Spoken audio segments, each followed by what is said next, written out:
Holiday season can bring tidings of joy for some, but it's also kind of a painful reminder for others, especially dealing with loss. My good friend Peter Teahen, good to see you, my friend. How are you? Great. This is, we came up with this idea a couple weeks ago. I said, Peter, you're the guy to go to because you know how to convey thoughts, and you're somebody who's so well spoken when it comes to these sensitive matters. This is a tough time for a lot of folks. It's tough for a lot of folks who have a loss of any kind. I think a lot of times we think of somebody who's had a death, but it could be a divorce, it could be a separation, it could be a loss of a job that's really impacting people, and we need to learn how to, we grieve in society, but we don't mourn, and there's a big difference.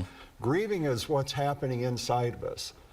Grieving, for example, would be waking up in the middle of the night and reaching over to touch your loved one and remembering they're not there. Or having this urge to hold your child and in your arms again, knowing you never will. That's grieving. Now, mourning Americans don't do real well, and that's expressing ourselves. That's getting these feelings, how we're, this grieving experience out and talking about it, sharing about it, and knowing what to do with it. A lot of times we just isolate. We want to get over that. First, so we're looking at some of the ideas here, and feel your feelings. I think there's a lot of us, you know, that we're upset, but we don't want to trouble anybody with it. We just kind of brush it under the rug. Absolutely. We don't. People are uncomfortable. A lot of times when you get around someone who's grieving and trying to mourn, they just we shy away from it because we don't know how to handle it, and that's sensed by the people who are grieving. And so it's being honest with yourself. If you need to cry, then cry. Not bury it within yourself. Get it out. Because a lot of physical illness can happen if you're burying your feelings, and health issues, mental health stresses your mental health. So show yourself compassion and take care of your body is another good one. Make sure you're eating and doing what you normally should do. And keeping watered and minimizing the alcohol, and if you're using drugs, minimizing the drugs, because they'll simply accentuate the problems that you're having. Yeah, and again, we'll put, as we kind of have our conversation here, we're going to put these on screen for you. Talk with talk to make sure you include your family in this. Make them part of the conversation. Say, hey, it's been kind of a rough time. It's been kind of a rough season. Don't be afraid to say that. Yeah, and talk to them to how you're feeling and what you need help from them. And that's one of the other points is ask for help.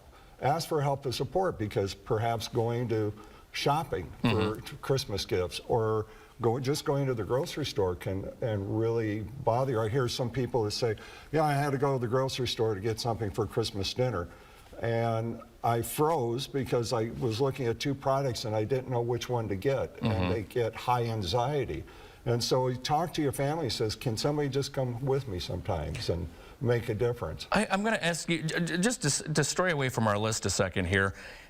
Is there guilt? Let's say we know somebody's gone, a few years, it was a rough go, and now 3 years later, okay, it's a good year. Is it okay to have a good season? You've dealt with the grief, but now, okay, should I feel guilty because I don't feel as sad this time? Well, that's part of the healing process. And grief and mourning is how we heal. And if we're honest with ourselves and we've taken care of ourselves, it's like an ebb and flow. It's like the ocean. The ocean can be really calm. All of a sudden it can have big waves. And that's kind of how we mourn and grieve, is that we can be doing really well, and then all of a sudden it'll crash. And really what we're looking at is how often is, over time, as you're saying, you can still hurt and you can still grieve, and 4 or 5 years after your loss. But it won't be as often. And sometimes it'll just come out of the blue, and that's perfectly fine.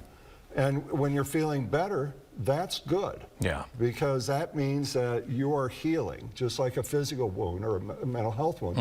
You're healing, and you're strong, and you're adapting. And you've taken the love that you experience and taken the loss that you've had and reframing it and reshaping it and say, I'm a different person. And we want to work with you. If you need help, go to a therapist, because we want you to work with the issue so that you're a stronger, more dynamic individual, learning from this loss. Yeah. And you said it right there. Talk to a professional if you're kind of at that point. And there's a lot of great resources around the state of Iowa and here locally in the TV9 viewing area too. Absolutely, and there's so many people out there, and they're so close, and we have so many hotline numbers. And we've listed several here. We're 24 hours, 7 days a week. If you're veterans and veterans families, there's a support phone number for that. The rest of us, don't wait until you're so critical. Call for help immediately.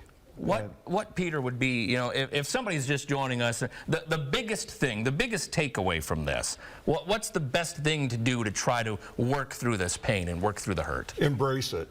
Embrace the grief that you're experiencing and know it's a normal response. And learn from it. And discover who you really are, because sometimes it takes a great loss and a grief experience to really say, this is who I am and I can be better. Or this is what I learned from the person I loved that I lost. And they're going to be so proud of me because I've changed and I've grown a stronger person. One of the coolest points we had on the screen was embrace the old traditions, but make new as well. Yeah, you're not ditching all the old traditions. You're embracing the old traditions and making new ones. And that helps your family heal, it helps you heal, and it empowers other people around to feel that, hey, I can do it too, because I've watched what Justin's done, or I've watched what Peter's done, and you know, when they're experiencing a loss, you've now become a role model for them and help them heal. Always good to see you, my friend. Thanks for the time. Merry Christmas to you guys too, all right? Thank you.